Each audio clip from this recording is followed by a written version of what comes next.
Assalamualaikum warahmatullahi wabarakatuh. Selamat pagi anak-anakku semua. Semoga hari ini kalian sehat semuanya. Mari kita berdoa menurut agama masing-masing sebelum pembelajaran dimulai.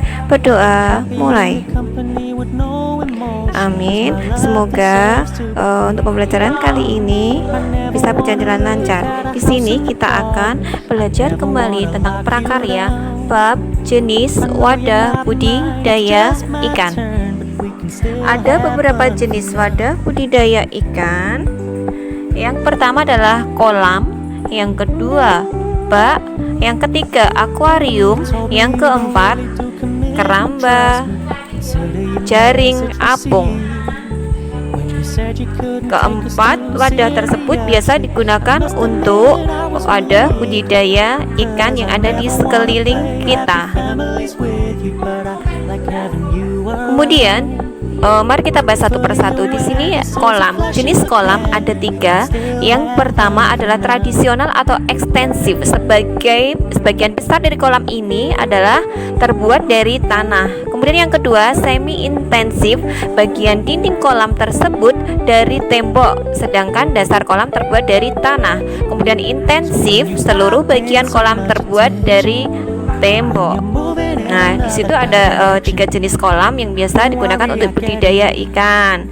Kemudian bagian-bagian kolam ikan. Di sini dalam buat kolam ikan, tentunya kita harus memahami juga ada beberapa bagian yang harus terpenuhi. Ada 7 poin yang harus dipenuhi. Silakan dilihat dalam slide di atas. Ada saluran pemasukan air, pintu pemasukan air, sampai saluran pembuangan air. Kemudian wadah yang kedua adalah bak atau tangki gitu ya, yang biasa digunakan untuk melakukan budidaya ikan. Di mana bak yang biasa digunakan untuk budidaya ikan biasanya terbuat dari beton atau fiber. Sedangkan bak plastik biasanya digunakan untuk melakukan pemeliharaan larva ikan. Jadi terpisah-pisah ya, tidak sama. Kemudian yang ketiga adalah wadah akuarium. Akuarium di sini adalah ruangan yang terbatas untuk tempat air yang berpenghuni yang dapat diawasi dan dinikmati. Fungsi dari akuarium sebagai wadah untuk budidaya ikan juga dapat berfungsi sebagai penghias ruangan, di mana akuarium tersebut dapat dinikmati keindahan oleh penggemarnya. Kemudian jenis-jenis akuarium berdasarkan fungsinya ada 4. Akuarium umum, kemudian akuarium kelompok, yang ketiga akuarium sejenis, yang keempat akuarium tanaman. Dan dari 4 jenis akuarium tersebut ada ciri-cirinya. Silakan bisa disimak dari slide ini.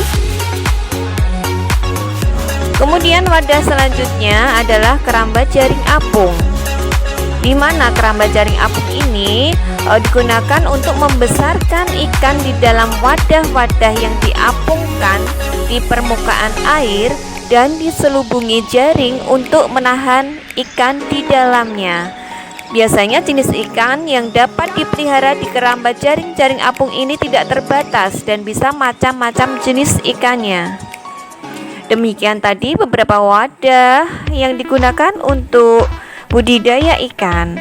Silakan anak-anakku semua membuat ringkasan dari materi ini ya. Kalau ada yang mau ditanyakan atau belum jelas, silakan ditanyakan. Sekian dari Bu Dani, dan selamat beraktivitas, jaga kesehatan. Wassalamualaikum warahmatullahi wabarakatuh.